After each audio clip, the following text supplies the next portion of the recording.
快乐不整虚的，咱的评价都是真的。感谢帮我们发现好去处的大众点评冠名播出。番茄是个宝，茄皇错不了。感谢约一颗阳光番茄在里面的茄皇联合赞助播出。颜值7克，鲜满10分。感谢颜值下降但鲜味爆表的海天博颜特约赞助播出。可口可乐一升元汽水，快乐不卡顿。本节目由可口可乐行业赞助播出。乳铁蛋白加乳脂球膜，助力宝宝体质双优。感谢真心守护宝宝成长的美蛋陈兰珍赞助播出。好网络就选中国移动。本节目由指定产品中国移动赞助播出。咔嚓咔嚓，一起脆翻天！本节目由美味酥脆、有料有趣的雀巢脆脆鲨赞助播出。托友全国巡演已经火热开启，打开效果小程序参与城市许愿，享优惠看演出。接下来，让我们准备开启双擂之战的第2场擂台赛。如果穿越回去，你可能是曹植呢。我就站在你面前，你看我几分像从前。黑白灰、藏青、条纹、破洞牛仔裤臊。Sorry。你们试过那个半透明，是塑料制的那种？但是它是半透明。我穿过。哎呀，防到最后还是没防住。在这个群里改名字，你想干什么就干什么。每天我就随机挑一个人，给他1个亿。老师，我们家这样说脱口秀可以吗？对。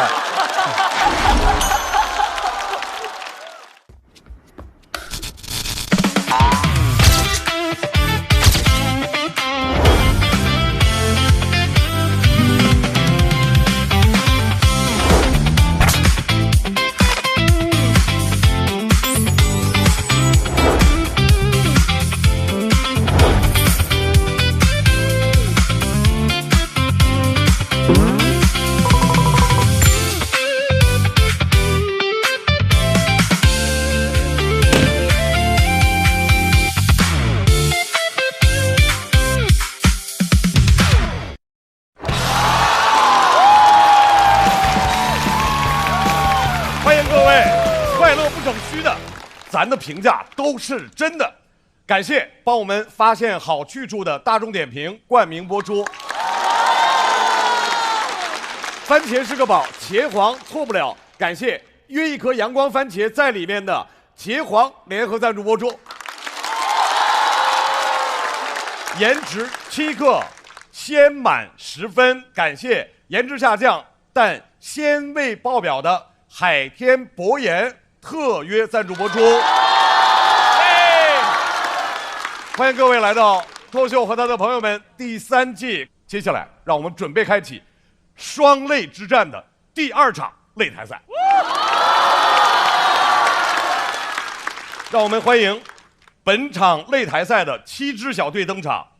首先要登场的小队是张俊、李梦洁单逼。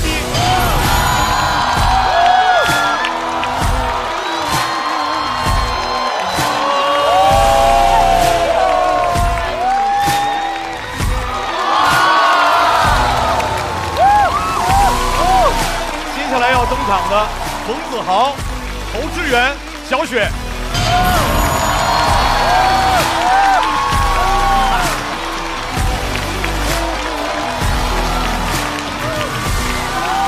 各位，青春活泼。接下来要登场的赵越、粽子、林琛。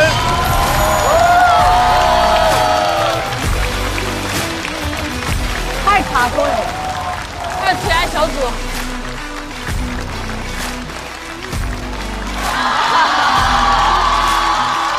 马上要上场的这支小队，吕博伟、陈火腿、孙熙。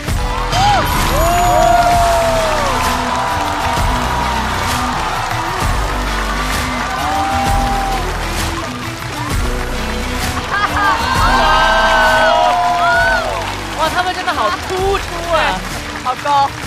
掌声有请高寒、风心彤、荒岛人气王。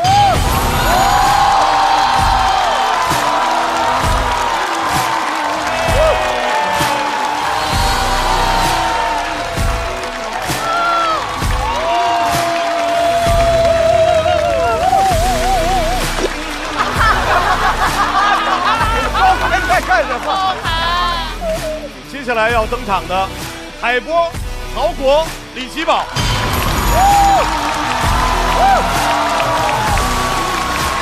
年纪好大，感觉。对，老中青三代这是。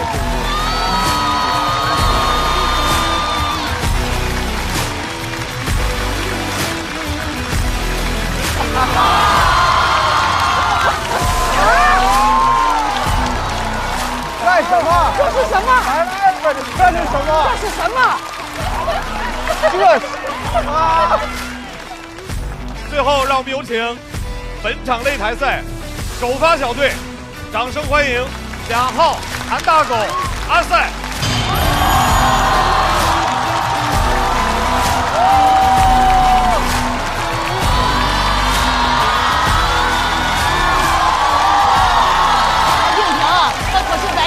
真的帅啊，有点帅的过分了。浩哥跟阿赛是真假空少。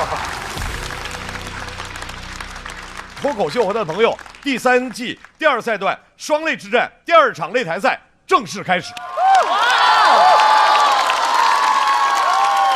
第一位要上场的这位演员朋友，这次他要和大家分享一些之前没聊过的经历，掌声欢迎贾浩。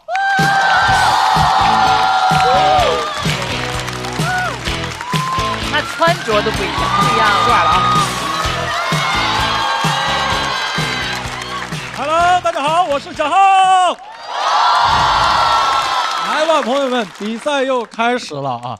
我真的觉得每年比赛都很不一样，因为首先第一个，我想向校友团的老师们介绍一下，在你们面前的不是一群普通的观众，他们是全上海最会填问卷的200位朋友。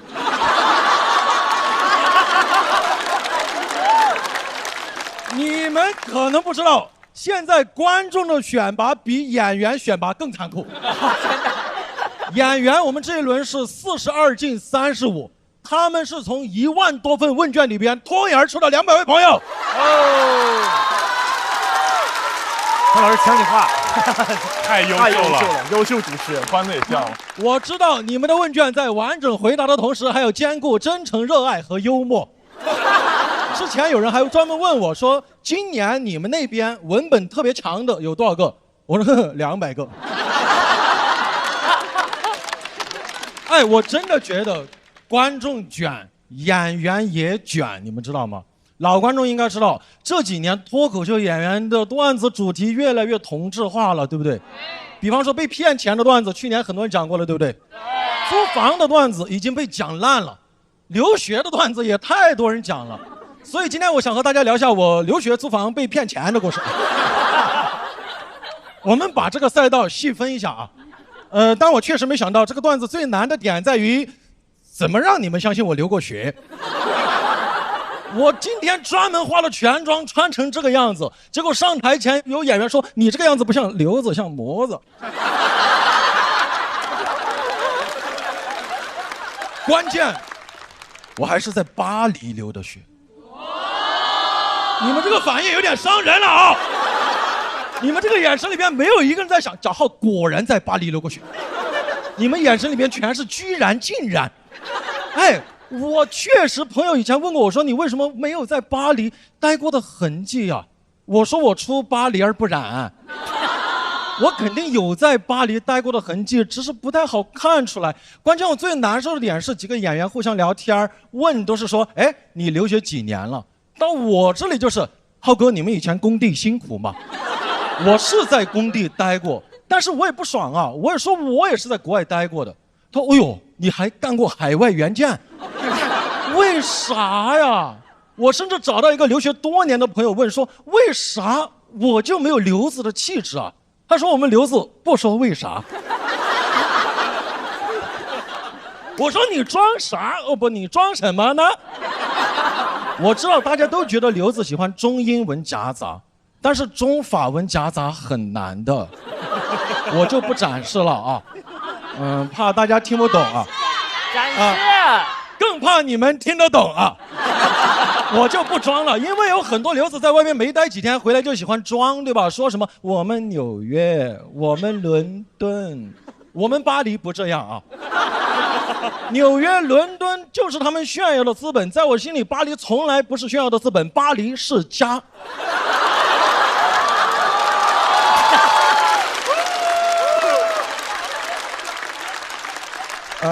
今天我其实也是想和大家聊一下我的原生家庭啊。我就在我家待了半年，我当时被骗就去巴黎，很着急租房嘛。然后那个骗子就假冒房东，在租房网站上面和我聊了1个多礼拜，我就完全相信他，就把钱打过去了。导演组说你怎么没有从对话里找出破绽啊？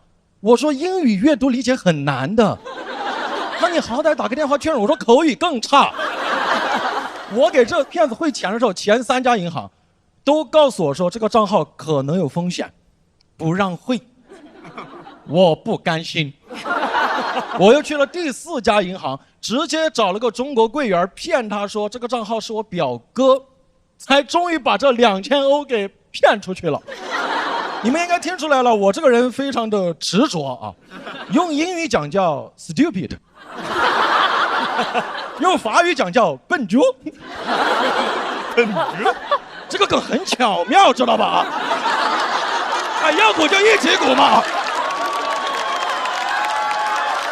听不听得懂都沉默了。后来有一次和朋友聊天，他说他爷爷前段时间被电信诈骗了，就是因为年纪太大了，老糊涂了。我从来没想过我会说句那么热血沸腾的话，我说年龄从来不是问题。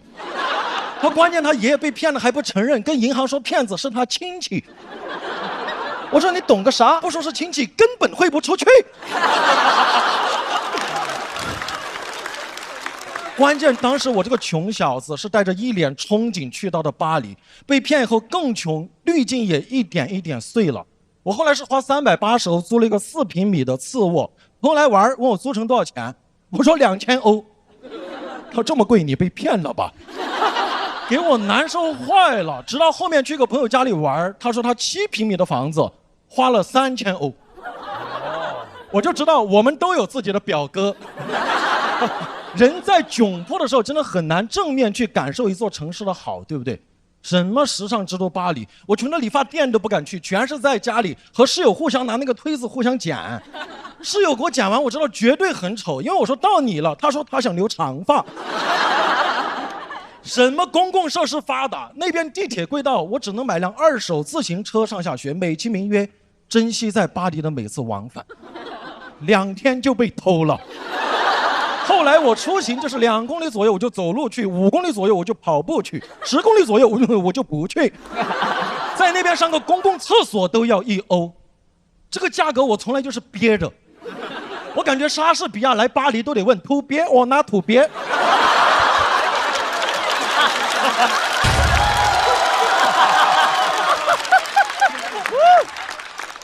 我不知道啊，我当时肯定是 to 憋。我在巴黎半年多，只上过1次厕所，在外面啊，在外面啊，在外面啊。刚刚那个人啊，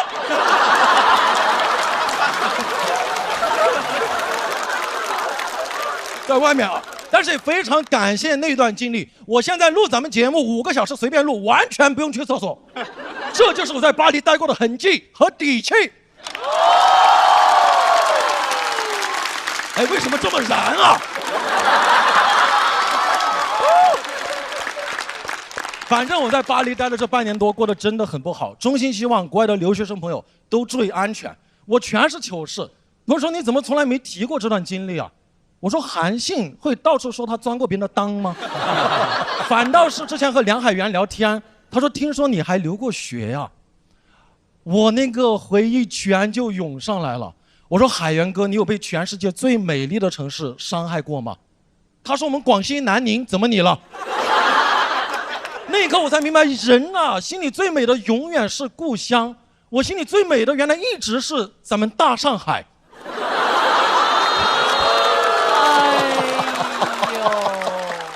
后来在海源的反复提醒下，我想起来我是四川泸州的，最后发现他也不是南宁的。听完这段经历，他说你为啥不在节目上讲这段啊？我说我们刘子不说为啥。谢谢大家，我找浩，谢谢。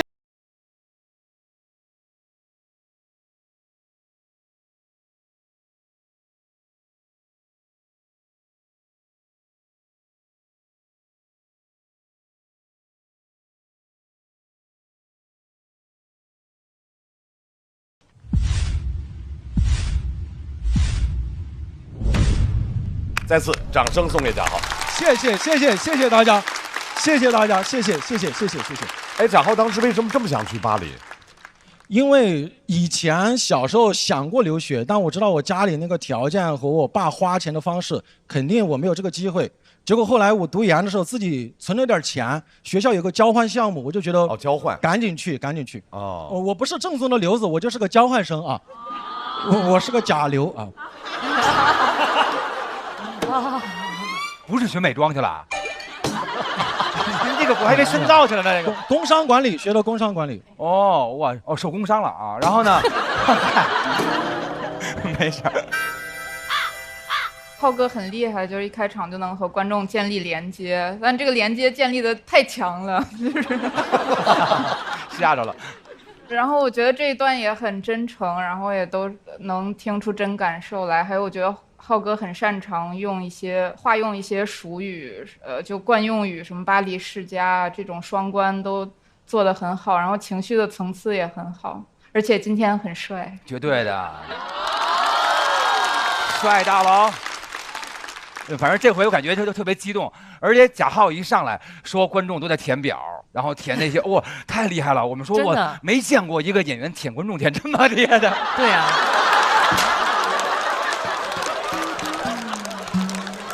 但是我就觉得这方面贾浩就特别厉害，他知道开场的时候怎么能够非常迅速的、精准的让这个舞台热起来，把这场打开嘛。而且贾浩每一次更厉害的就是让我感觉这次有点遗憾，因为他是开场，我特别喜欢看贾浩前面是一个非常厉害的表演，然后贾浩去call back前边的那些特别巧妙的放在自个儿段子里，遇强则强，那都是贾浩最厉害的地方。所以这个表演是非常好，还是很好。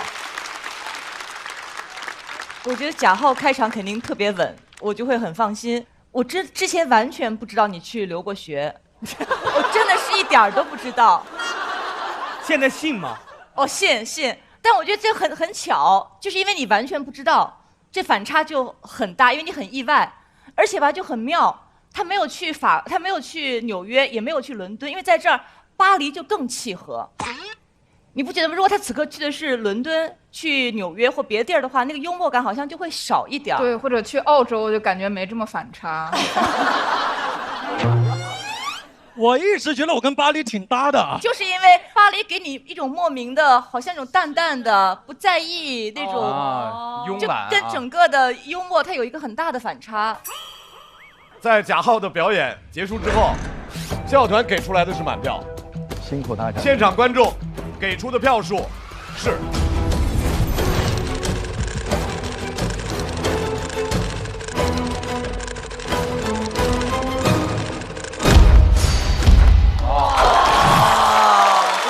错，谢谢。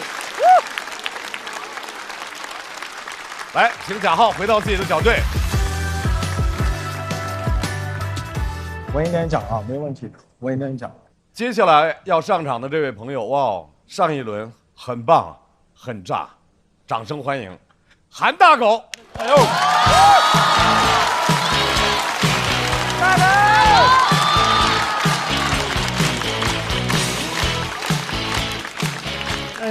Hello， 大家好，我是韩大狗。谢谢，很激动。我最近一直在给贾浩的专场开场，难得有次机会在他后面讲。过去1年，我算是全职的专场开场嘉宾，市面上那些专场基本都有涉猎。我很好奇，那些经常买票的观众会怎么想我。评价童漠男这个演员特别有深度，贾浩特别有张力，韩大狗特别有时间。开场不容易的，我不光得换段子，还得换衣服。为了工作留痕，甚至会在小某书发开场穿搭 OOTD， 观众评论 TD。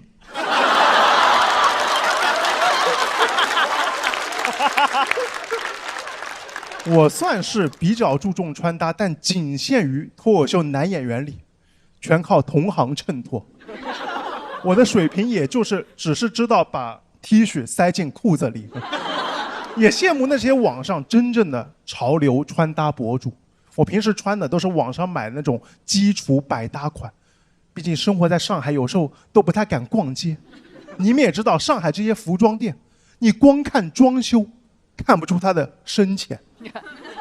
我一般都是通过短袖的价格来判断它的消费水平，也不敢问价格。那些潮流买手店员的状态实在让人害怕，半死不活的，挤出气泡音。喜欢可以试一下。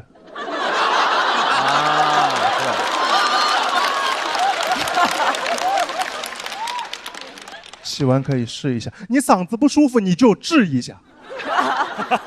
他说话了，我也不好意思直接走，我就会边逛边假装对衣服感兴趣，但那个店员会一直跟着我。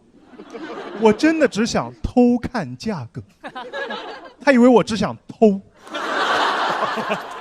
我就随机抽一件出来，看一看，摸一摸，猜一猜，还假模假样问店员：“这是不是纯棉的？”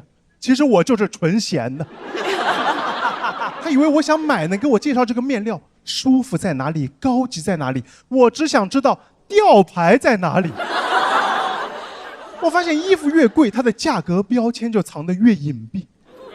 便宜的衣服店，别说吊牌了，你都不用走进去，店门口喇叭会告诉你，通通20元，通通20元。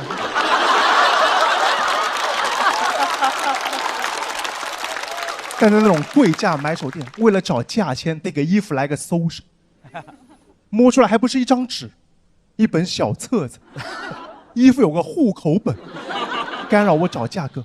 第一页品牌 logo， 第二页品牌理念，第三页英文版品牌理念。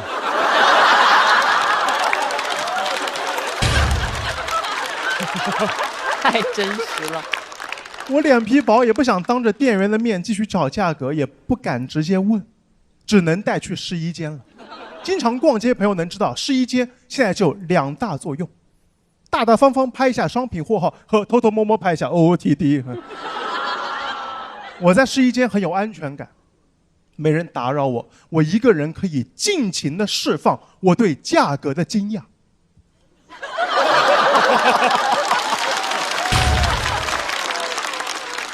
那一长串数字，我刚才以为是货号呢。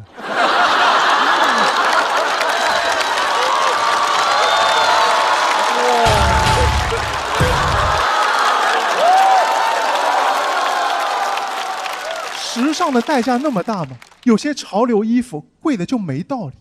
问就说，因为这是设计师设计的。那我想来件 AI 生成的，多新鲜啊！哪件衣服不是？我这段子很好笑的，因为是脱口秀演员说的。其实我尝试过小众先锋的衣服，但发现我的长相是落后的。一身前卫的衣服配了一张后卫的脸。就是在高中，当时为了获得关注，买过那种花里胡哨的外套，以为这样很潮流，结果同学给我取外号，叫我骚胖子。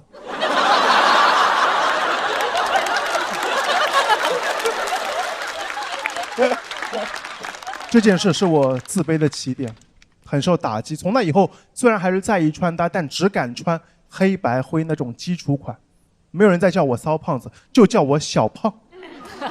可见黑色它不显骚，但也不显瘦。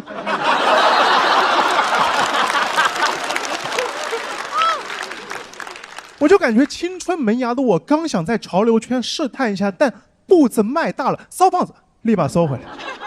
从此只敢在无人在意的角落，一点点小步往潮流移动。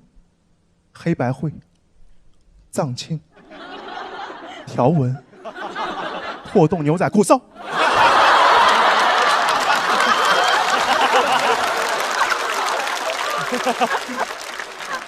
平时只敢穿百搭，穿百搭是我安全的退路，不出彩也不出错。但我以为买百搭款会是一劳永逸，但我的问题是越买越多，衣柜里只有百搭的衣服。出门前看着满眼的黑白灰，黑搭灰，灰搭白，最后一身白搭。百搭款得用来搭配有特色的，百搭款不能搭百搭款。被我买回来那些黑 T， 他也无语，以为自己来辅佐小众设计师夹克。进了衣柜，看了一眼左右的衣服，怎么又回某衣库了？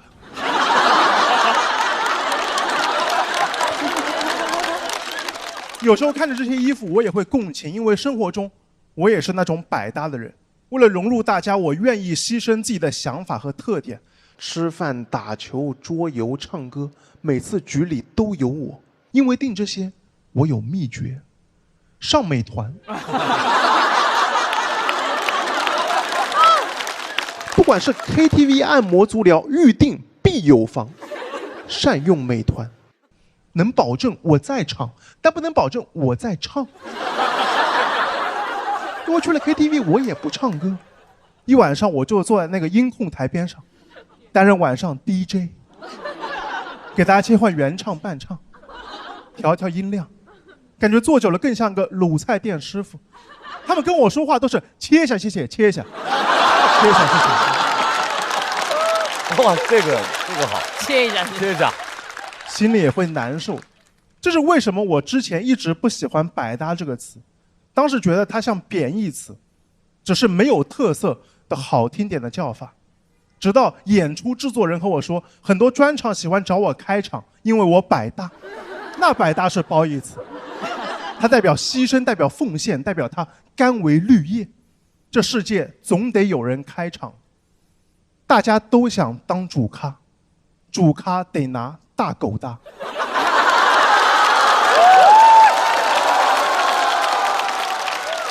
我也希望就这样一直演，有一天大狗也能当主咖。谢谢大家，我是拜大狗。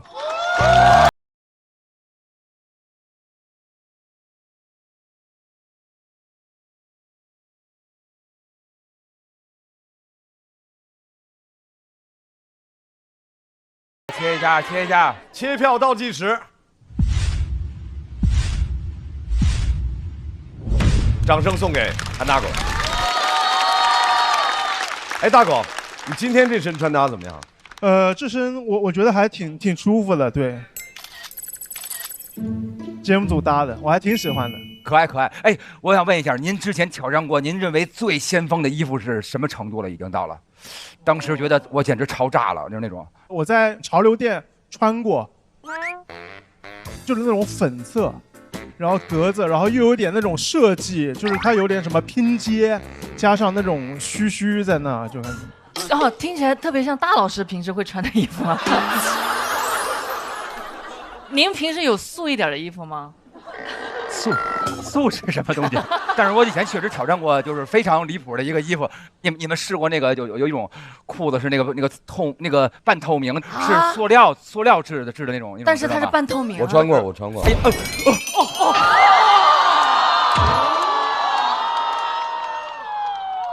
因为之前的有一个嘉宾是一个游泳运动员，所以设计师给设计的是塑料的。然后，但是因为很紧张，然后有脱口秀的表演，所以后来里面就有气儿了。啊！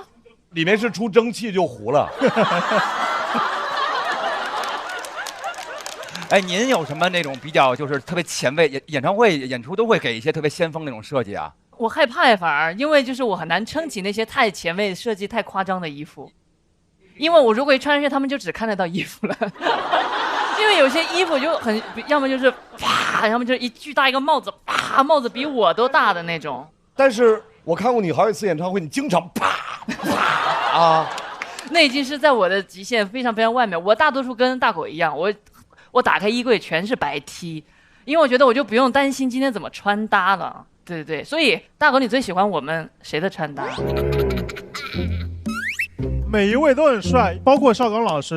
哎，为什么？包括。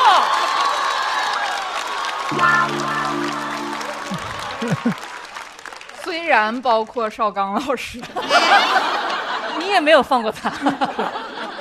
感觉大狗能把那种害怕穿搭过度那种很微妙的感觉，用一种改变走位的方式表演出来，还是很了不起的。然后整体都很棒啊，特别开心啊！大狗这段太好了，文本也好，表演也好，在我心目中韩大狗是一个文本型的，是观察生活的一个非常出色的一个脱口秀演员。他就是靠观察生活，从标签开始，真的标签我们感受都如此，一层一层，但只有他写出来了。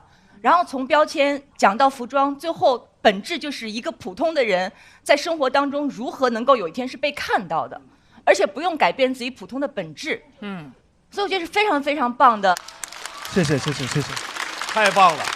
来，大狗，准备看一下，在你的精彩表演之后，现场观众给出来的票数是，也得190。200以上，200。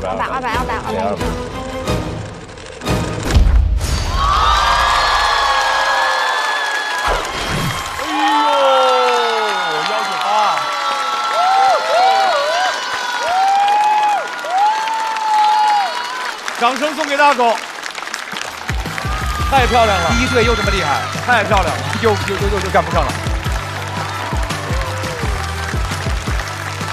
稳住，没问题。我给你拆开。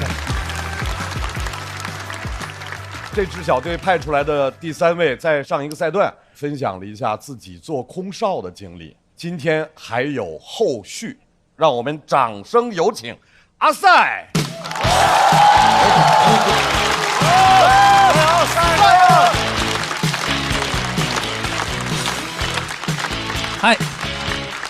嗨，大家好，我叫阿赛。确实之前做过一段时间的航空乘务员啊，所以今天还和大家聊一聊辞职这个事儿。不干了，不喜欢上班，上班得早起。有些朋友可能7、8点钟顶多打个卡，我起床那个时间我都想打个鸣。早上3、4点钟就得出门，3、4点钟，冬天的哈尔滨，我穿着羽绒服，拖着行李箱，站在街边等车的时候，路过的环卫工人大叔都和我打招呼说：“小伙子，回去给媳妇儿道个歉吧。”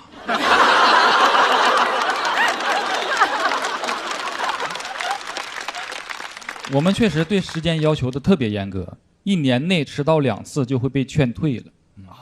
可能朋友们在公司迟到了，活儿最多晚点干；我们要迟到了，那活儿可能乘客自己干了。那乘客自己热饭，自己喝水，坐一天寻思坐了个什么航空？坐了个自助航空。我们不但不能迟到，还不能早退呢。我不能上着班想偷个懒，背着包从后门溜走了。背个包从后门溜走。那我背的得是3包。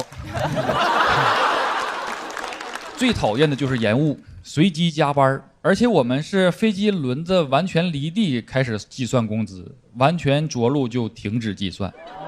我还不敢盼着那个轮子它收起来就落不下，那样只会有可能一次性得到一笔钱。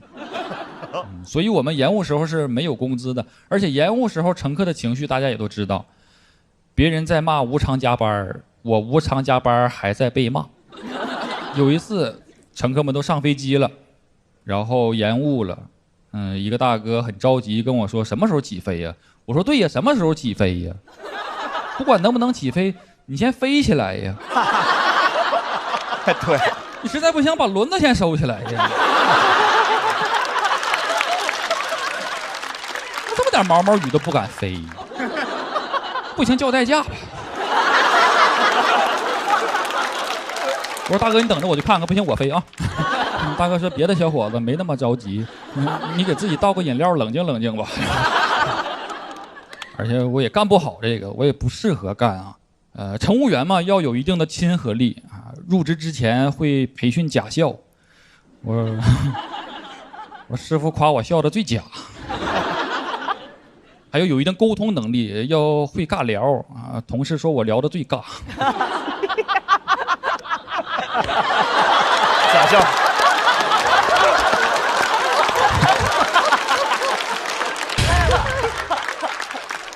我师傅教我说，你跟乘客说话之前先笑一下，然后完全肯定他的要求。我学会之后上飞机，乘客和我说：“哎，这座椅好难受啊。”我说：“难受好啊。”乘客说这桌板吃口饭可真难呐，我说也真难吃啊。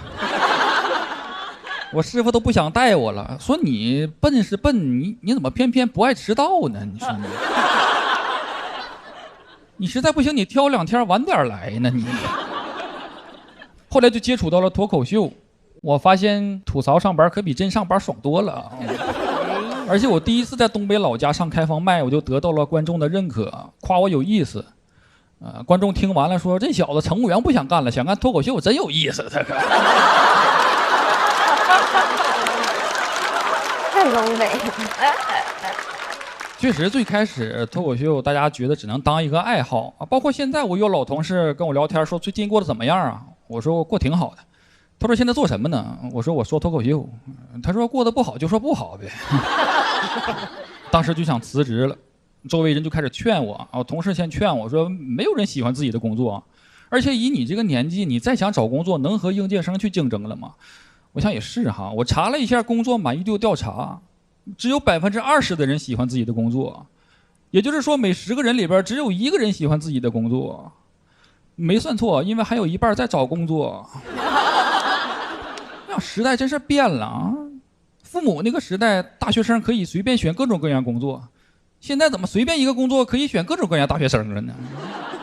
而且应届生也很难找到合适的工作了。好工作要名校毕业，要高学历；不好的工作不好。工作不好。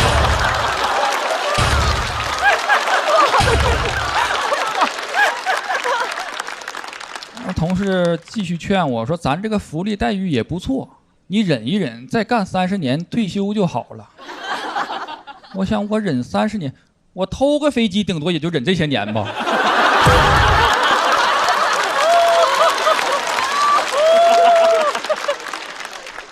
而且不只是不喜欢啊，我真的在想，我要一辈子上这个班吗？我已经身在空中了，却只能透过窗口看那么一小块天。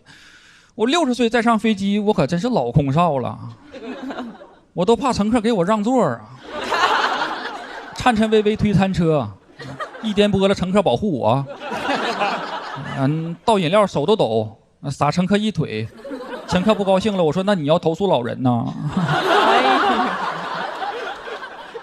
我觉得离职和离婚已经是30多岁人的2件人生大事了。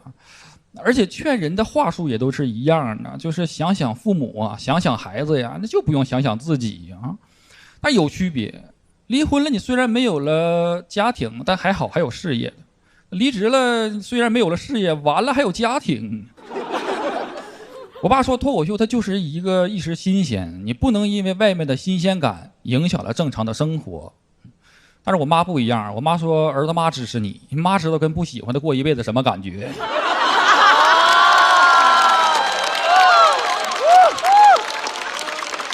我说妈，咱聊的是我辞职的事儿吧？别我没了事业，我爸又失去家庭了。后来还是决定辞职了，做自己喜欢的事儿。然后现在演出也会继续再坐飞机，然后再上飞机，我已经是乘客的身份了。我发现我能当那个最好的乘客，我不迟到啊，延误了我也不作不闹，飞机不停稳了，我不打开行李架啊，那饮料我都能自己倒。而且我不但能当最好的乘客，我还能当最好的脱口秀观众呢，因为我练过假笑。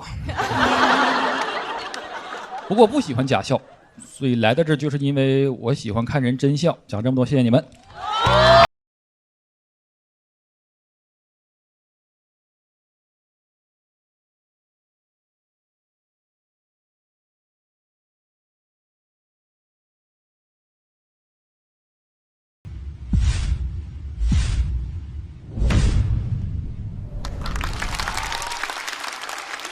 很少在脱友的这个比赛过程当中，脱口秀演员还带应援团啊。今天阿塞带来了他最大的应援团，哦，团长叫步惊云。步姐，你是？因为我们现在在一个大王洞里住嘛，然后阿塞那个职业病真的非常严重，他说话就是来回车轱辘话。我有一次问他，我说你为啥？他说不姐习惯了，我们以前就是不好意思女士，女士不好意思。他刚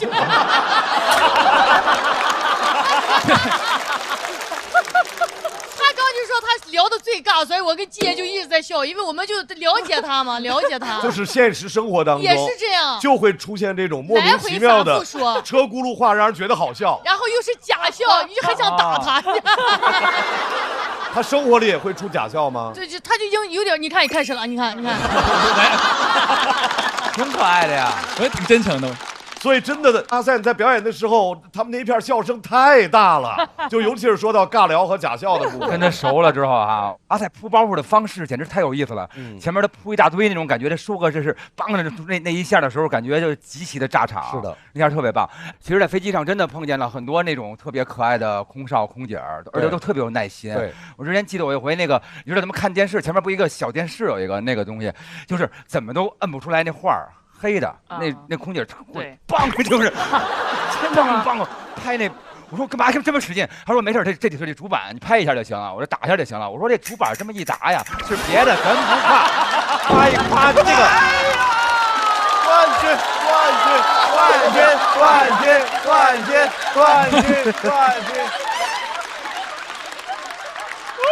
谢谢。我明年再来。谢谢，我明年再来参赛，谢谢。我也很喜欢阿赛的出梗方式，因为这些逻辑什么都很生活化，然后有简单真相什么的。希望你离开了3个轮子，可以更快的起飞。感谢你。对，其实我觉得他整个就是讲的这一段故事，就是画面感很强，然后同时呢，因为他的表情，虽然他一直在说他假笑，但是其实我觉得他是非常真诚的一个状态，就无论是他的眼神啊，还是他的整个状态，就是会让人觉得很喜欢，然后就是想拍灯，对，所以说是。我是觉得整个东北脱口秀喜剧军团里面又出现了一位实力特别强的一个演员，他基本上没有什么短板，因为上一场已经看到了极强的表演能力，表现能力非常好。然后这一次让我看到了他的对于事物的观察，他的文本那些细节处理，还有他很有表达。里面有一句话我很感动，他说我已经在空中了，但是透过那个舱门的那个很小的窗户，只能看到那么小的一块天。他其实这篇讲就关于热爱的故事，就是这个事儿好与不好，得过自己那一关。我的标准此刻是唯一的标准，就你们说再好，有那么多人想当空乘、空少、空姐，但他就是不喜欢，所以真是千金难买自己的热爱。所以我特别高兴，阿赛终于找到自己热爱的那个赛道。谢谢罗毅老师，谢谢老师。阿赛刚才有很多给大家留下深刻印象，同时我们也请贾浩和大狗回到现场。太稳了，这不就是？我们在看阿赛的分数的同时，也就能够看到这支小队的总得分。请看阿赛得到的全场票数是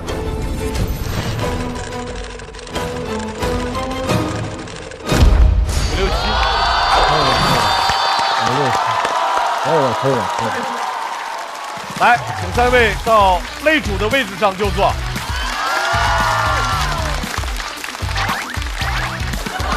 哎呀！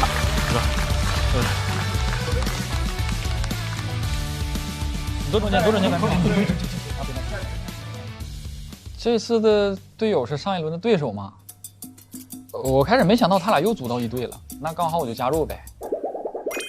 最开始进组，我感觉我们像猫和老鼠，有耗子有大狗，我就是汤姆猫了。真的，浩哥真的刚分完组拉群，然后浩哥就说到时候周末把开放麦的稿子发进去，把录音视频发进去。浩哥批改作业，每人回了一个 Word， 就是里边附带了他的批注。对，包括我最后那个假笑 callback 啊，是浩哥给的灵感，其实该用在我这个稿子里。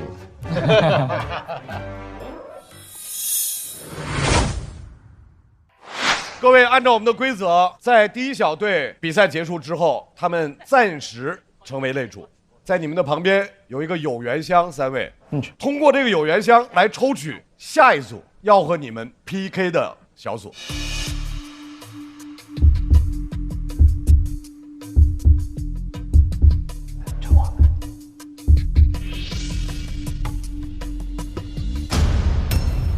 哇！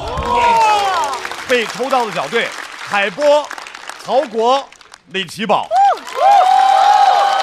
马上要上场的这位选手，其实他是一位新人，所以他可能也稍稍有些压力。不过没关系，我觉得这个场是他的场。为什么？因为人家一头白发。哦，掌声有请海波。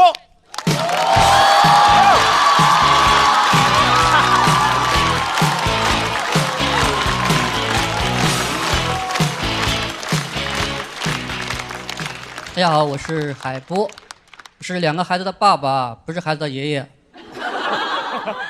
我女儿上幼儿园的时候，经常给她班里小朋友解释我是她爸爸，不是她爷爷，解释了3年。后来她班里小朋友回家之后，直接管自己的爷爷叫爸爸。从我女儿上1年级那天起，我就开始疑惑，我俩到底是谁在上学？我现在有了自己的班级群，老师每天都在群里发作业。有家长忍不住问：今天的作业是孩子做还是我们做？立马撤回了。他不是发错群了，他是知道应该谁来做了。你说谁来做？这个群里1个孩子都没有。这个群里没有孩子，但是总有人在这个群里面炫耀自己的孩子。语文老师说回家之后写一篇300字的短文，就有一个家长问：还需要翻译成英文吗？这不是废话吗？语文老师布置的作业你翻译成英文干嘛？有本事你翻译成甲骨文。还有一个家长问：就300字够吗？你说300字够吗？你家300字不够，我家还有300字。家长群都卷吗？很多，我在。最夸张的就是有一次数学老师在群里说，回家之后把试卷上的错题订正3遍，就有一个家长问：我家1题都没错，该订正哪几道？太恶心了，我就把名字改成班主任。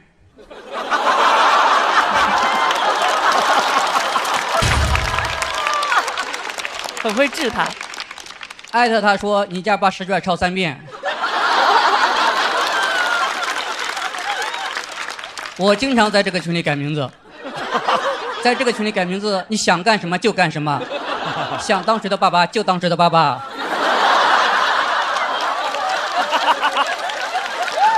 真硬啊，这段子。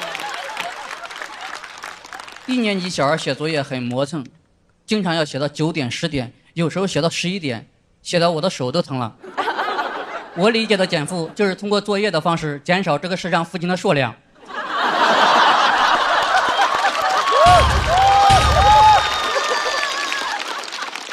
我老婆做作业的时候，她真的会打人，会打我。她理解的减负是减少这个世上的丈夫。我会帮我女儿写作业，会在她睡着之后模仿她的笔画，偷偷的帮她把没做完的做完。如果我不做，第2天老师就会在群里点我的名字。我害怕被艾特，每次老师艾特我的时候，我都很自责。为什么？为什么我不在前一天晚上把名字改成人家的爸爸？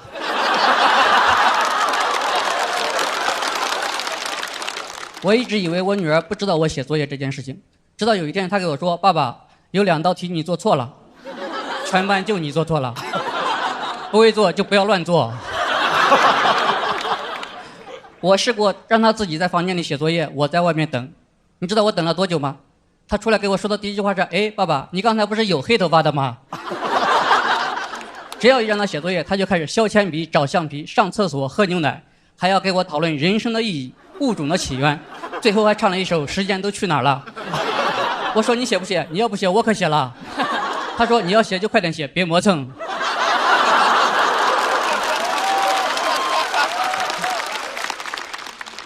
他们的生活经验有限，很多东西你给他解释不清楚。我用了1上午的时间才给他解释清楚为什么2乘以3等于6。结果到了菜场，他发现一个摊位上写着青菜1把3块，2把5块。他崩溃了。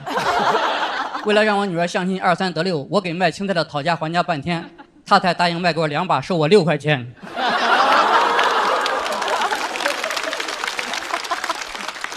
而且每天早上我会给他准备7支铅笔、1块橡皮，晚上回来就会变成1支铅笔、7块橡皮，那7块橡皮还穿在那1支铅笔上面。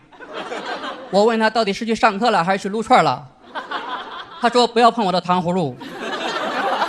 每个橡皮都好像被狗啃过一样。我问他上课的时候是不是吃橡皮，他说一点味道都没有。好可爱。下次能不能买我同桌那款橘子味的？我给他买了橘子味的，还给他买了苹果、香蕉、草莓味的。我想让他营养均衡一点。他们根本不会用橡皮，每次都擦一个洞，那个字都不是被擦掉的，是从洞里面掉下去的。一边掉下去还一边在喊我错了，我错了，我错了。之所以喊3声，是因为下面3页纸全是洞。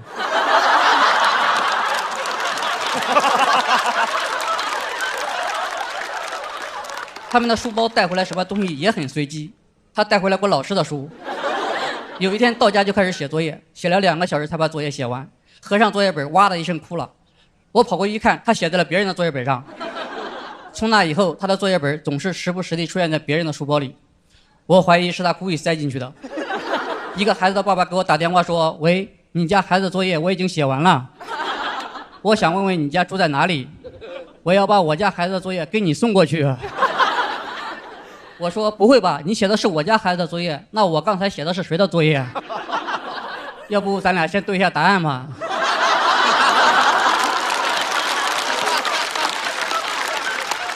他的文具盒就像他的魔法盒一样，你永远不知道打开文具盒看到的是什么。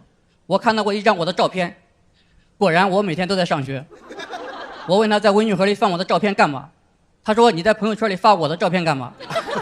我说大人的事儿你不懂，他说小孩的事儿你不懂，我会想你。我说那咱们能不能换个方式，不要把我的照片贴在这个小黑盒子上。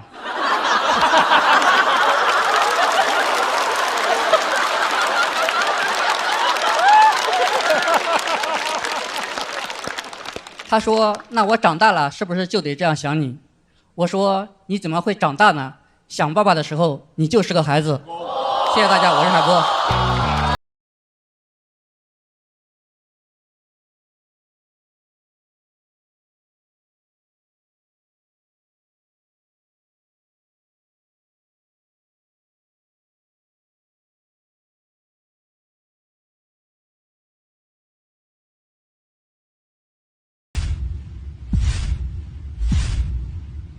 再次掌声送给海波。哇哦！我得调动我双子座特别强大的就是2个人格出现，否则的话很难把这些话讲下去。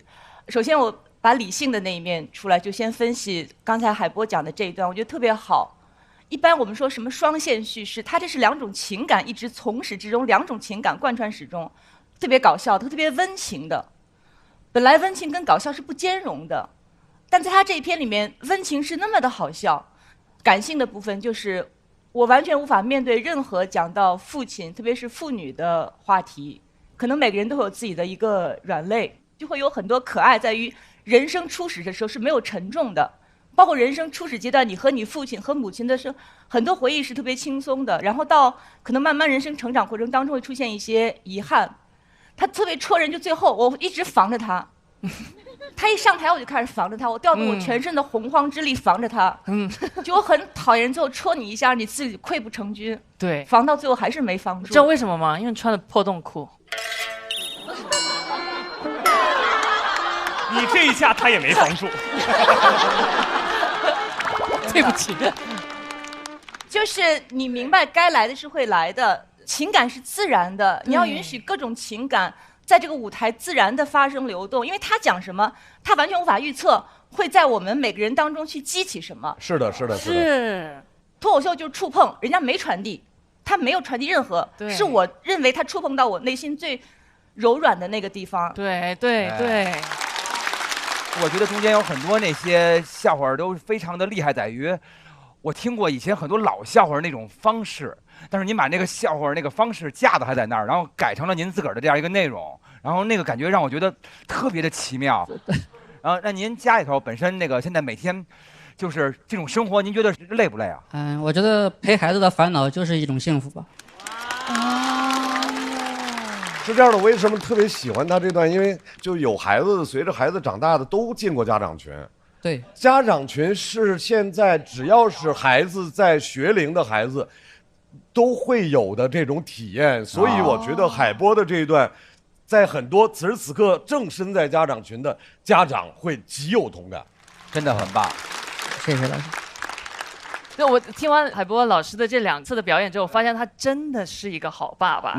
就他给这个家注入了超级多的爱，无怨无悔的。而且整个段子结束之后，大老师就说的是：“哎呦，不能去深究这个，不能去深想这个，因为你真的会忍不住你自己去感动，然后你眼睛会失望，真的不要。”别提啊！所以就如果我现在是在看的屏幕，我可以暂停，我自己去缓一下。对，所以就是我每一次听完海波，我就觉得哇，好幸福，就好温暖，是个特别好的爸爸。谢谢，特别好。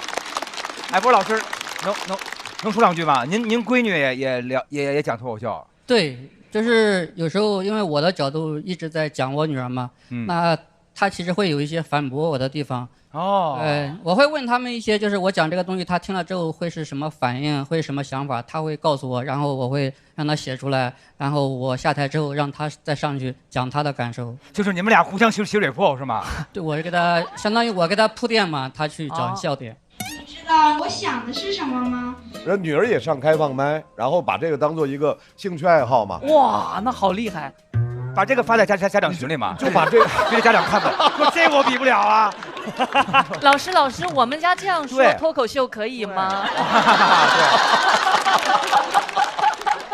来，我们来看海波的票数是。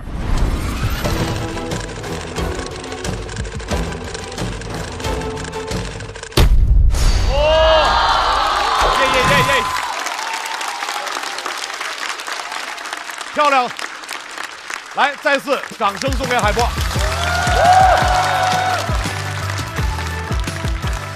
海波，加油！我觉得海波的段子就是很神奇，他同时让你既想自己的孩子，然后又想自己的父母。我超喜欢他这段的底，就是说，当你在想爸爸的时候，你就是个孩子。尤其我现在作为一个父亲的时候，包括我也作为一个儿子的时候，我觉得这句话就很戳人。他现在录制，他要2个小时再回苏州去陪家里，去陪女儿，这个就是很难做到。尤其他现在这个年纪，对他精力是一种非常大的消耗。我觉得这个太了不起，太不容易了。这支小队要上场的下一位演员很有意思。你必须得跟他的节奏，一点跟不上，步步跟不上。是，掌声欢迎曹国。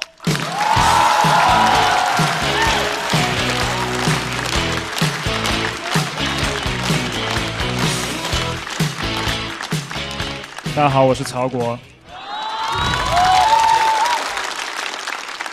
我不是海波的儿子。第一赛段比完，我跟我妈打了个视频电话，向她汇报第一赛段的比赛情况。她就给我提了一个建议，她说：“儿子，你可以试着留个刘海。”拜托，我这个发际线要是留刘海的话，这一刮风就像舞台剧开幕一样。我也没有想过去植发，因为植发只能治秃，它不能治脱。植发只是把我后面的毛囊移植到前面来。所以如果我继续脱发的话，我就得不断的植发，迟早我后面的发际线也会开始上移，最后两军会是在光明顶之上吗？我其实是一个非常有商业头脑的人。之前我们办公室引进了一台自动贩卖机，但就是一台玻璃门的冰箱，没有锁也没有摄像头的那一种。我就问他们的工作人员，我说你们这个不怕被偷东西吗？他说我们不怕。我们的每一台冰箱都找了寺庙里的高僧开过光的，偷东西的人会遭天谴。我马上就冲了出去，扶了一个老奶奶过马路，然后用这点功德换了一瓶可乐。我从小的梦想是成为世界首富，现在世界首富是马斯克，他是一个所谓的亿万富翁。但其实你的资产只要超过1个亿，就叫亿万富翁。所以亿万富翁这个称号其实跟万字没什么关系。万出现在亿和富之间，就是在硬蹭。我觉得亿万富翁就应该叫亿富。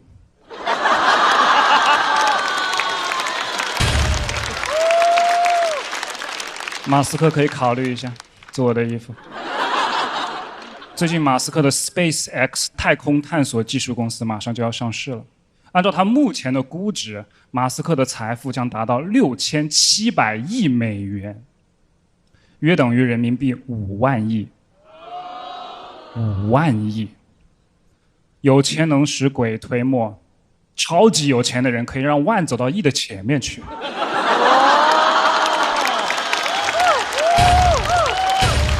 5万亿有多少个零？你们知道不？12个。我第一次把这个数字输到我的手机里，可以拨通。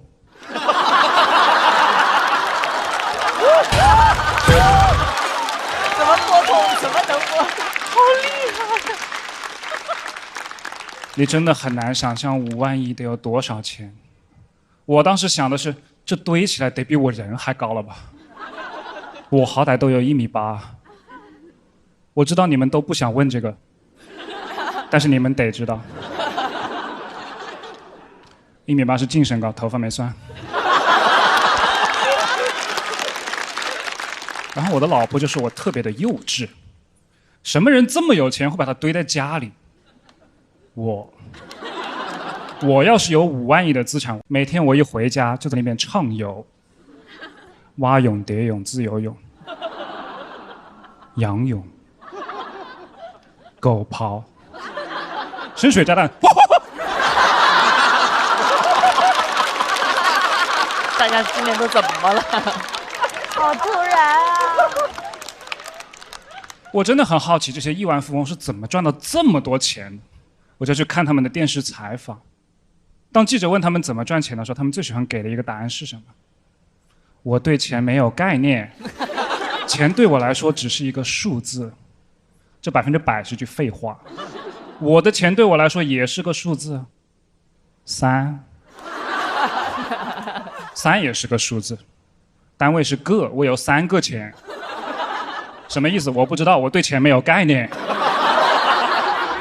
还有一类亿万富翁让我觉得更恶心，就记者问他们喜不喜欢钱的时候，他们第一反应是否认和回绝。什么钱？我从来没有碰过钱。呸！这也是句废话。现在都是移动支付，我也碰不到我的钱，它就变成你的钱了呀。而且喜欢钱有什么不好承认的？你都是全世界最有钱的人之一了，你不喜欢钱，我喜欢啊。我是喜欢，我刚刚演的有点过了，不好意思。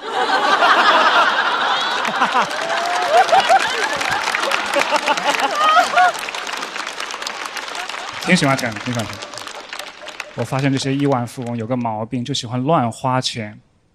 比如他们会花600万美金买一根香蕉，花10亿美金在太平洋的海底修酒店，用火箭把一辆汽车射到外太空去，在小行星经过地球的时候用激光在上面刻自己的名字。你们都听不出来哪2条是我瞎编的，真的听不出来。所以我觉得这种人就不配当亿万富翁，因为他们花了太多精力去思考怎么赚钱，耽误了他们想清楚怎么花钱。我不一样，我的全部精力都花在了考虑怎么花掉我的5万亿上面。万一我有5万亿，我会想办法让全人类都过得更好，方法我都想清楚了。每天我就随机挑一个人，给他1个亿。哇！没有任何条件，这样我就会成为一个超级英雄。绝招是一指禅。击中我！就是你了。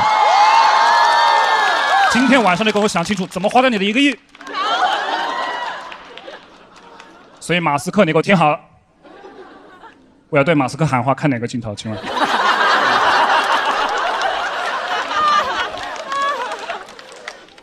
马斯克，我的义父，我给你写了一首诗。这首诗的题目叫做 To Elon Musk。Mr. Elon Musk， 拯救人类 is no simple task。你的5万亿不要藏着 ，spend it all you must。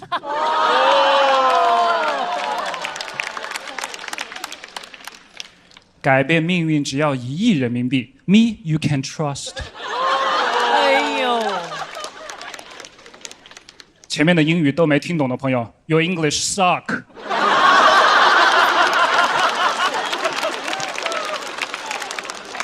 为了押韵，我已经说了3次 us。us 是 we 的宾格，有些朋友可能会 ask。Mr. Musk， 给我一点钱，我明天就去植发。我头上这片荒地比火星更值得开发。Mr. Elon Musk， 现在就给我转钱吧。谢谢大家，我是曹国。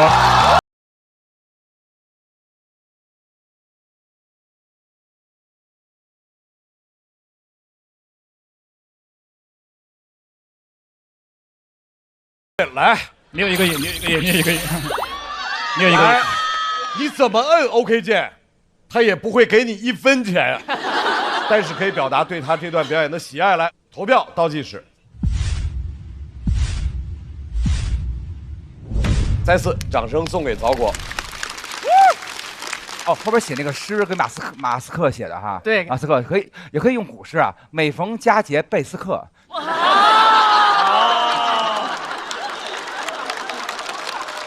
你是怎么想起来写这段的？我觉得就是我们很多人其实对那种超级有钱的人是有一种崇拜的，但这种超级有钱的人，就到马斯克这种级别的人，我们作为一个普通人崇拜他们，其实挺没意义的，因为这些人根本不在乎我们。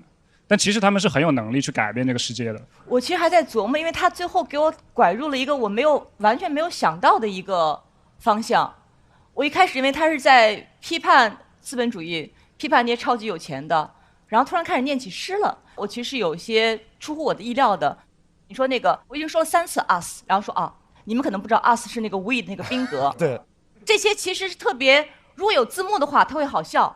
现场其实会减少一些好笑成分，但是对他来说，他认为此刻这样的表达非常完整，所以他其实是个很自我的一个表达者，我觉得特别好，特别好，特别好。谢谢。曹果老师好像在炫技一样，运用一些很新的技巧，然后如果用到了押韵这样老的技巧，他也要用在英文上，就是感觉是很技术流的一种写法，就挺特别的感觉。而且曹国在表演的过程当中，大家有没有一种感觉，就是无论他的内容还是他的表演风格，他都有点，反正我享受舞台，我在这块做我自己喜欢的事情，我也不 care 你的感受，但是就是这种调调还挺很有魅力，迷人的，对，很有魅力。而且咱们坐在这儿想走也走不了，必须得看完，必须得看完。反正走得了走不了，票数已经出来了。来，曹国看一下，在曹国的表演之后，观众给出来的票数是。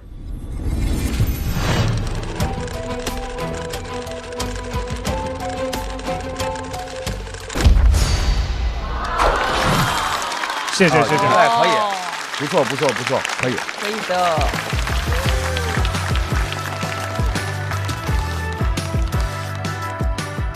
本来以为王大刀已经够抽象了，又来了一个更抽象。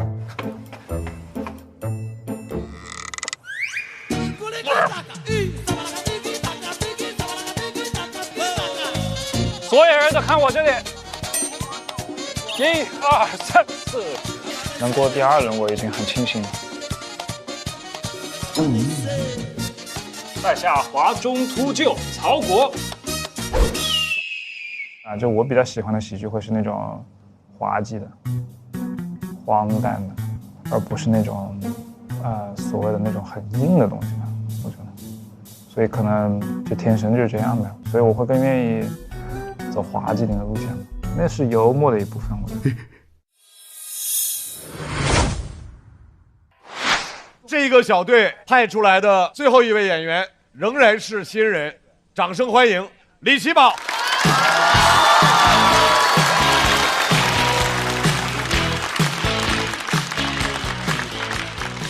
Hello， 大家好，我是李奇宝。我先自我介绍一下，朋友们，我是个留学生。我留学原因其实还挺简单的，就是我是一个抗压能力特别差的人。我工作2年以后就受不了国内这种内卷环境，我决定出国留学。就我抗压能力差到什么地步？第一赛段还没比的时候，我就想退赛。但是吧，就是导演说今年出台了一条新政策，说由于往年总有人退赛，今年退得赔钱。以后谁问我为啥站在这儿，我说因为张博洋。节目最知名跑男，抗压能力太差了，朋友们，所以留学的时候特意给自己选了一个那种就是松弛国家，意大利。Bravo！ 我觉得肯定很适合我，松弛，没有人管。去了以后发现有点太松了，管的也松。我第一次泡小偷的时候，我都没意识到，就我刚到意大利第3天，我走进那个跑鞋店，我想去逛一逛，然后我看见一个外国人，他穿上那个鞋以后，他就跑了。我当时很震惊，我说怎么国外还能试驾了？然后发现不对，开始俩人开始追他，真跑不过，给我看的都心动了。我说扎斯拜他。店员问我要哪双，我说就要跑走那双。我之前以为只有意大利是这样的，还有次去巴黎，就那个卢浮宫旅游的时候，去的时候那个导游跟我说，他说你在这个地方一定要把你手里所有的贵重物品紧紧的抓牢。我挺惊讶的，因为卢浮宫要买票的。我说咋小偷买票进来偷啊？他说不是，办的年卡。后来他跟我说，他说欧洲这个地方26岁之前可以办那种青少年卡。我说啥意思？26之前偷打折。我回去查了一下，那个卡22欧，160块钱，偷1年，合下来4毛钱一天。就那个地方所有事都出乎我意料，你知道老师也是那种很松弛的老师，就我完全接受不了。到意大利以后要先学半年的意大利语，教我意大利语的是一个意大利人，他不会说中文，也不会说英语，就教。我第一面见上他，我感觉他都不是老师，他就是个意大利人。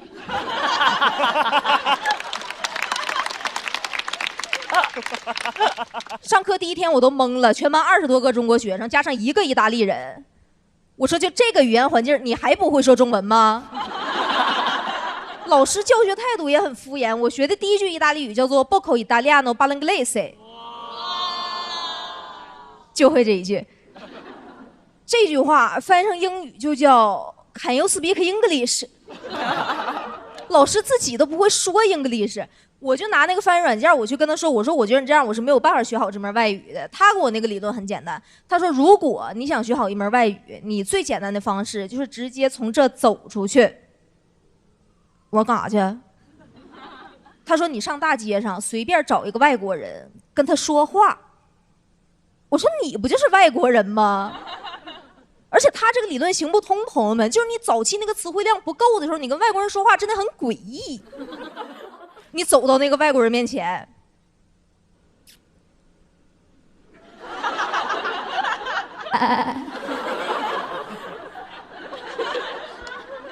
，sorry， 就没有了。我到现在用的最好的一句意大利语叫做 see， 英语 yes 的意思。人问啥我都 see。我头半年早餐吃的都是盲盒。时间长感觉不是上海外上学的，我好像在那个海外经商的广西人。人一问我啥，我说西呀西呀。我觉得我去了意大利以后，我发现我不是一个很松弛的人，我觉得我接受不了那边很多制度，就比如说放假。那老欧洲人怎么那么能放假呢？他们甚至有一种假期叫做乔假，啥意思？周3、4放假，完了周6日放假。顺便给周5也放了，搭建一座假期的桥梁。我说怎么不应该调休吗？谁让你修桥了？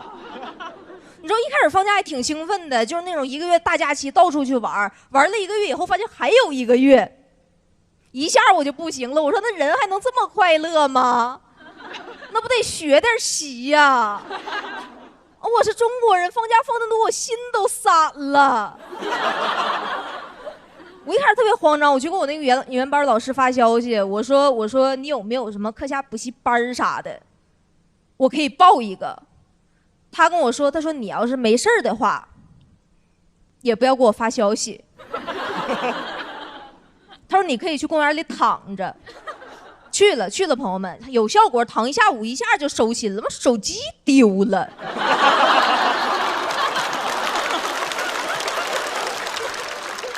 我在那待到最后一年的时候，有时候还开始替别人焦虑。我有时候往公园里一走，看一地躺那个意大利年轻人，我都上火。我说完了，都废了。因为你知道，当一个国家是这样，所有人都心散，就没有人好好工作了。我甚至经常吃不上饭。我有一次点外卖，3个小时没送到，我打电话问客服咋回事，客服跟我说，他说外卖员走一半累了。给我饭吃了，所以当时很想回国，回来以后，我发现我有点跟不上国内节奏了，比我出国之前更快了，就是我已经心散了。就我发现现在还有那种15分钟就能送到的外卖，15分钟什么概念？就是偷我外卖的人他都吃不完。而且我也没有办法再努力工作，我看能力比之前还差。前段时间改稿会开到第3天，我嘴角起了个大泡。这帮演员还开始嘲讽我，哎呀，我们常年在国内的人就起不了这种泡，你这个是意大利泡啊！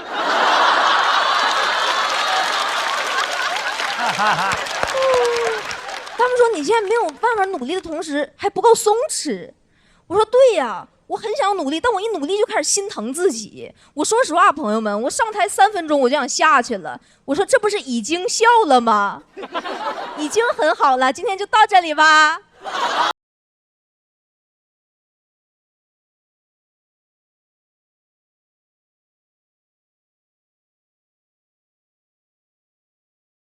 倒计时，再次掌声送给齐宝。王子怎么着就特别有共感，是不是？真的就是他说的那个偷外卖，真的不是在骗人，是真的。你去送外卖的时候，就是你给吃了。就是说我饿了，没有，是真的，就是他会还挺礼貌，打电话说，他说我看你点的挺多的啊，我吃一份。你能吃多少全凭他良心是吧？啊，对，要不然就有些他可能吃完剩下的他就是也不给你送了啊。关于偷的那一段，其实我一直说还想多听一点，然后我以为他会有一些特别有趣的那些故事，然后但是哎呀，就是说还没有等到，然后所以说当时就觉得说，哎呀，这个可惜一点点，有点遗憾。哎，再给我们分享点，就是您去留学哈，然后有什么好玩的事儿？对，要是偷东西的话，就之前车被砸了。哦，我车也被砸过啊。被砸了以后，因为那个车就是去送到厂里的时候没有配件儿，然后意大利人就拿胶带给我粘上了。主打一随意。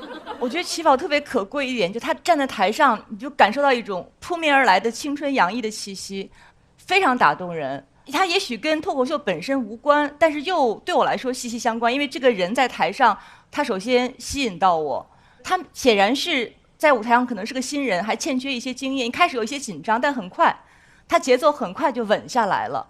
他其实台源表达的方式、吐字的清晰、出梗的方式，都已经看到，绝对是未来的不可低估的一股新生的力量。但有一点，就是你的那个内容挖掘上，在你梳理的时候，你把有一些可能就忽略掉了，很多内容是我们也想象到的，所以那个反差感好像没有那么的大。但这个其实它跟能力无关，可能只是跟经验有关。所以我特别看好你的未来，你一定要坚信这一点，你绝对是可以的，齐宝。齐宝是新人演员嘛，但是他本身就很有特点，就是他外形又很酷，但是口音又很有亲和力，就是你可以马上把它记住。但我感觉可能写梗的时候可以前面铺垫的再细致一些，那还有的地方写段子的时候好像又不需要铺那么多的信息，就这方面可能需要在开放麦多试一试才能判断出来。我也认同鲁豫老师说的，就是你是一个非常有潜力的演员。再次掌声送给齐宝，同时我们也请海波和曹国回到舞台。守擂的3位也请来到台上。我们看一下李奇宝的票数。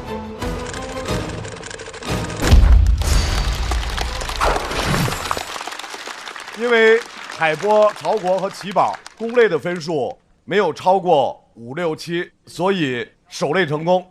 同时，3位要来到待定席。再次，掌声送给各位。很棒啊，好稳啊，好稳。下场见，开场开始了。下场见。演太久了。贾浩、大狗和阿赛要再次抽出第2个要和你们进行 PK 的小组。刺激，有缘相见，来吧。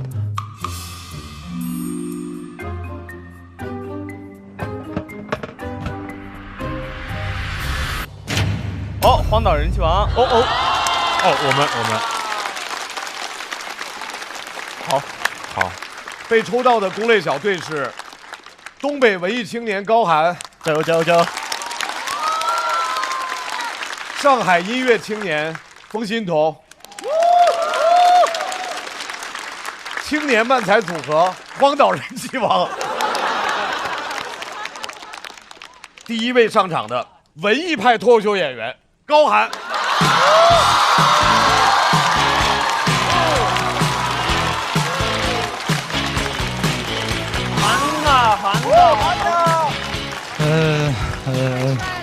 太失败了。大家好，我叫高寒。我能坚持到现在，全靠观众对我的爱。我觉得观众甚至有点溺爱了。有观众说高寒长得像刘昊然，说高寒跟刘昊然就差一个发型，所以我剪头的时候给理发师看图片，我说我想剪刘昊然这个发型，他说剪不了。我说你剪不了就换个人，谁能剪谁给我剪。他说谁来也剪不了，你现在就是刘昊然的发型。丢。我知道自己不算好看啊，从小牙不齐，因为小时候家穷顾不上美观。我小时候跟我妈说过要戴牙套，我妈说儿子你要矫正牙齿，那隔壁我老二脑血栓都没治。我去隔壁看了，我老二牙非常齐。什么鬼？我妈说她牙齐就对了，她现在脑血栓没钱治，就是因为之前花钱矫正了牙齿。所以比脑血栓轻的问题我不敢提。小学牙不齐没治，初中驼背没治，高中青春痘没治。我越长大越难看，出生那天就是我的颜值巅峰。接生的护士以为刘昊然出生。每次跟我妈面对面，我都想问问她，我说妈妈，我就站在你面前，你看我几分像从前？但是妈妈也没办法，因为妈妈更不像从前，她从前是王祖贤。长得差点也就算了，关键我这个气质也是唯唯诺诺、畏畏缩缩啊。因为穷人家小孩害怕犯错，我小时候打碎过一个碗，那碗我差点被打碎了。听到摔碎东西的声音，我爸就冲进来动手，他好像一个埋伏在帐下的刀斧手啊。我说一个碗至于吗，爸？就感觉打碎这个碗，咱家就会倾家荡产。我说爸，你最近不会在外边要饭吗？真的这至于吗？我说这个碗它不会是那种速配勾勒出青花逼疯弄砖单那种碗吗？青花瓷。但有钱小孩不怕打碎碗，所以司马光他敢砸缸。如果是我看一个小孩掉水缸里，我会非常纠结。我说哎呀，一个小孩的性命固然宝贵，可一个大水缸也价值不菲呀。我搬起石头是能砸缸，但更容易砸到自己的脚。因为打碎一个碗，我爸都打我一个晚上；要把家里缸砸了，我3个晚上别想好过。我家的缸是3碗不过缸。其实我非常嫉妒司马光，因为大家都说他是神童，我也是全村最聪明的小孩，但没人知道我是神童。我发现神童是需要家庭条件支撑的。我更嫉妒的人是丞相的曹冲，我觉得他那个故事太奢侈了。因为三国时普通小孩连饭都吃不上，他在那研究大象。俩小孩唠嗑说：“哎，你听说了吗？咱曹丞相的儿子称相了，你猜他咋称呢？”我猜他应该是吃饱了撑的。哎，别说三国小孩了，就我小时候都没见过大象。学曹冲称象时，咱村里小孩对大象没有任何认知。我同桌跟我说：“他说高寒，大象太恐怖了。我听说摸大象一下就会变成盲人。”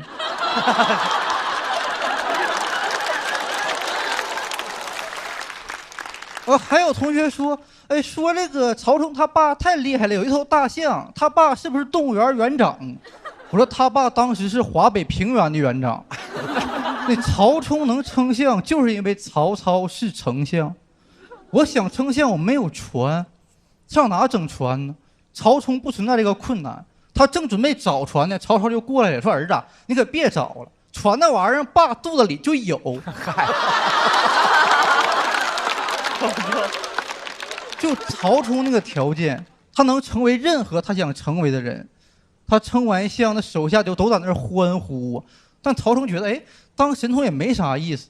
他一拍大腿说：“哎呀，我这有手下有船有梦想，我要成为海贼王。”但穷人家小孩很难当神童，就算你是全世界最聪明的小孩，可你连电话手表都买不起，你怎么可能是小天才呢？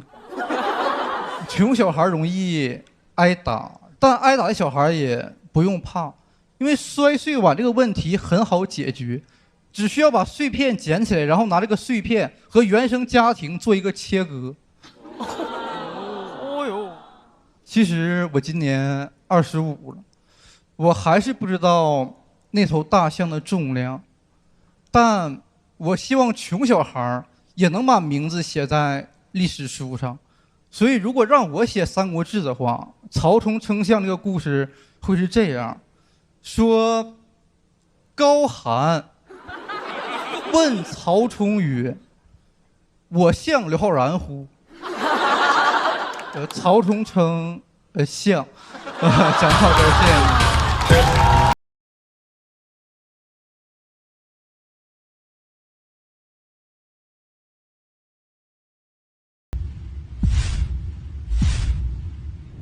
再次掌声送给高寒。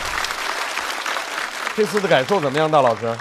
好极了，高寒呀，这可是，就是因为高寒每回演出我都非常的期待，这一次也挺好的呀。但是有几句说的有点重，然后在以往的作品中没有说到这么重的这个感觉上啊。因为之前我觉得高寒有很多举重若轻的地方，为什么这回你决定要讲的稍微的没那么？我这个就是没写好，没写完，不是故意的。我也想写的搞笑，但是没写好。就比如说最开始那个砸缸那事儿吧，按说你以前写不应该是往这个角度上写，因为这样写的话就会感觉是不是有点残酷啊？就是那种感觉，没有就是说之前会说一个特别让我们想哇这个问题还能这么想，然后你又给我们一个特别轻松的解答，总盼着您能说出来。我觉得这些好多点是可以往后再写写。现在是个发芽阶段嘛，对，我觉得好多地儿还没开花呢，盼着下回开花，好不好？谢谢您了，哎，行，感谢你，大老师。我倒不觉得高寒表现或表达的是重，只是因为我们习惯于高寒一直以来他的风格就是他不屑于去表达情感，他有些时候有情感，他可能会把它隐去，或者把它给尽可能的弱化，这是他的风格。但是我觉得作为一个创作者，他总会碰触到情感这一部分，所以偶尔的流露在我看来倒也没有重，只是因为可能容量有限，欠缺一些铺垫，所以我们会觉得有些突然。但是他这个寓言故事新编我倒还挺喜欢的，好像开辟了新的一个领域，因为很多故事你可以这样新编。我觉得高寒说这个感受，好像做过小孩的人都会有一点共鸣了。但我们这个年纪就不好意思再说家里没有条件我才没有成才这句话了。所以这种话题就还是得趁早讲，趁20多岁讲就比较合适。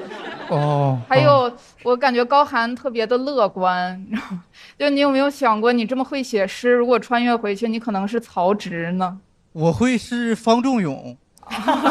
你不会是方仲永。因为你会有很大的后劲儿，哎，感谢你，啊，棒棒哒，但是你确实提了一个挺有趣的问题啊，到底是谁说他长得像刘昊然？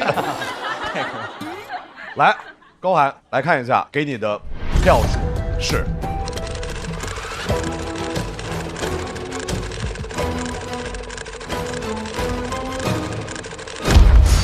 你看可以，还是173，可以。哦，可以，不错，173，掌声送给高寒。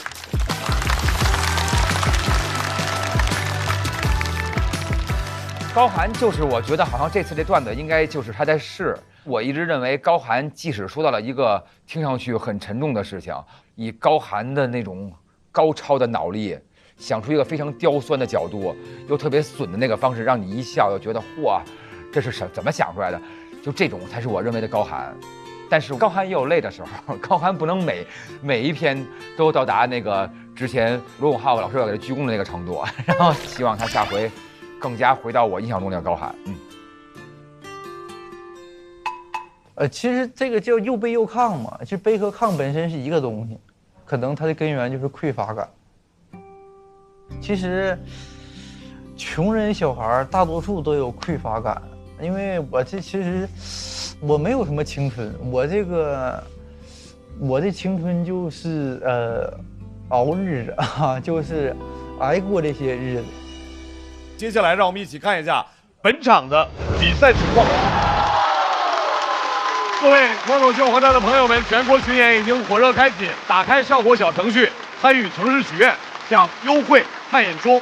记得为你喜爱的演员排灯，参与脱友问答，认证脱友身份，优先赢取演出门票和节目录制的名额。更多脱口秀的老朋友正在线下演出，关注效果工厂公众号，第一时间获得演出资讯。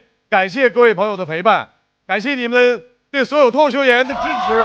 下周同一时间关注我们下半场比赛，感谢各位，下周见。Hello， 大家好，我是贾浩。很多朋友说我没有在国外待过的痕迹，其实有的。比如说我对美食的渴望就格外浓烈，有多浓？就这么说吧，跟茄皇的汤底一样浓。你要让我去看时装秀，我你说去逛画展，我你说来桶茄皇，我amazing。别看我在法国天天说绷住，但要是面对茄皇，真的绷不住，太想吃了。毕竟每桶茄皇都有约1颗阳光番茄在里面，汤底酸甜浓郁，番茄是个宝，茄皇错不了。现在的家长群，不管是炫耀孩子能英语流利对话，还是考试满分，大家都免疫了，因为那是家长的功劳。直到我炫耀孩子独自完成了作业，他们惊了，怎么做到的？我说因为我做对了选择。他们问那填空不做吗？我说不是选择题，是选择奶粉。我选了美赞臣蓝针，含超30倍乳铁蛋白，还添加了模拟原乳成分的乳脂球膜。它现在脑瓜、身板、营养都到位了，做得久，写得完，不用我操心。现在终于不会减负了，现在是真的减负。快乐不整虚的，咱的评价都是真的。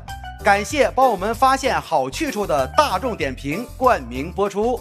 番茄是个宝，茄皇错不了。感谢约1颗阳光番茄在里面的茄皇联合赞助播出。颜值7克，鲜满10分。感谢颜值下降但鲜味爆表的海天博颜特约赞助播出。烟火气氛正好，可口可乐不能少。感谢一口畅爽，烧烤更有烟火气的可口可乐赞助播出。超30倍乳铁蛋白加乳脂球膜，助力宝宝体质双优。感谢真心守护宝宝成长的美赞臣蓝针赞助播出。快乐信号满格，冲浪一路丝滑。感谢我的网络好搭子中国移动赞助播出。咔嚓咔嚓，一起脆翻天！本节目由美味酥脆、有料有趣的雀巢脆脆鲨赞助播出。接下来，让我们准备开启双擂之战的第2场擂台赛。到底该怎么做一个真正的大人？大人在台上都说自个儿想当回小孩，不然来这儿干啥？如果在台上讲这个段子，他给我转一些钱，那个都不重要，我们只看结果。1元1次方程解不明白，但是拉个朗日中至定理手拿把掐。我心你就是大女。这群庶子，谁敢与朕争锋？在大王洞的第1顿饭，因为是欣姐去周围找村民买的菜。是去上班吗？啊，一回生二回熟，肚子我都才吃得完不？番茄秋1颗可以不？我在这里连续跟这些人打招呼打1个月，那他们就要把你请到他家里去吃饭了。那我们跟人做个油泼面吧，感觉做饭瘾上来了。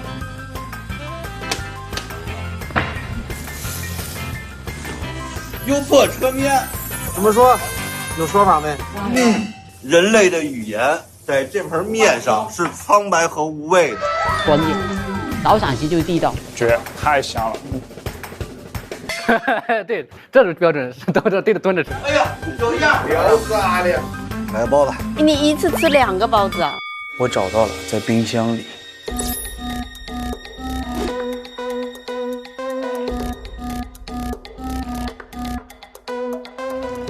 你剩10分钟回来的时候跟我们说一下，韩子。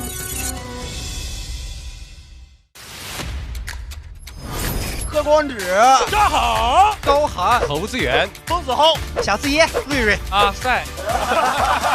求人不如求己，脱超联赛正式开幕。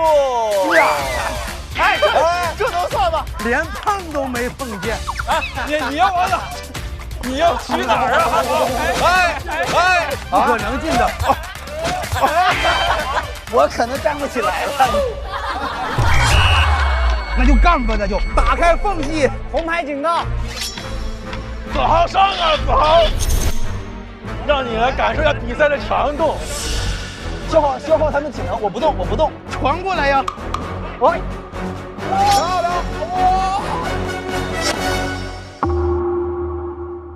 快乐不整虚的，咱的评价都是真的。感谢帮我们发现好去处的大众点评冠名播出。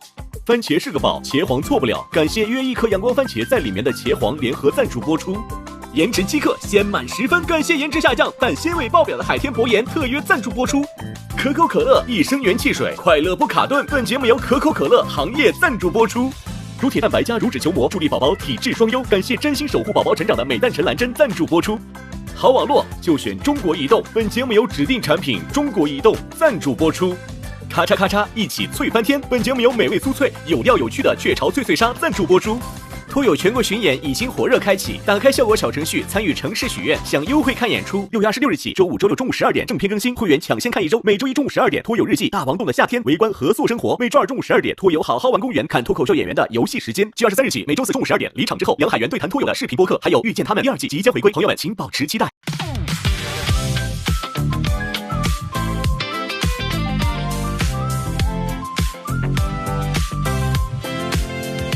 你又带着冷笑话出现，幸好只有我懂你的笑点，不用解释，一个眼神到位，不用装完美，做自己才最宝贵。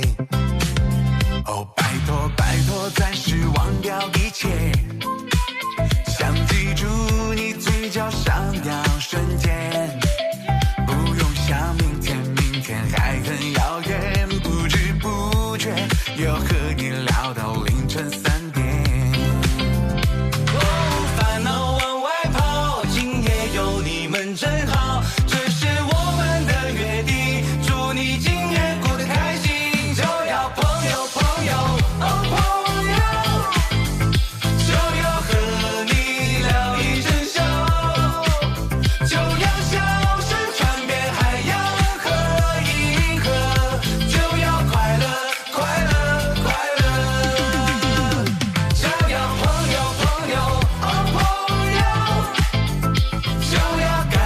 更多节目精彩资讯尽在新浪娱乐微博综艺、新浪综艺。感谢立地城传媒、天气通、新浪新闻、腾讯娱乐、GQ 对本节目的大力支持。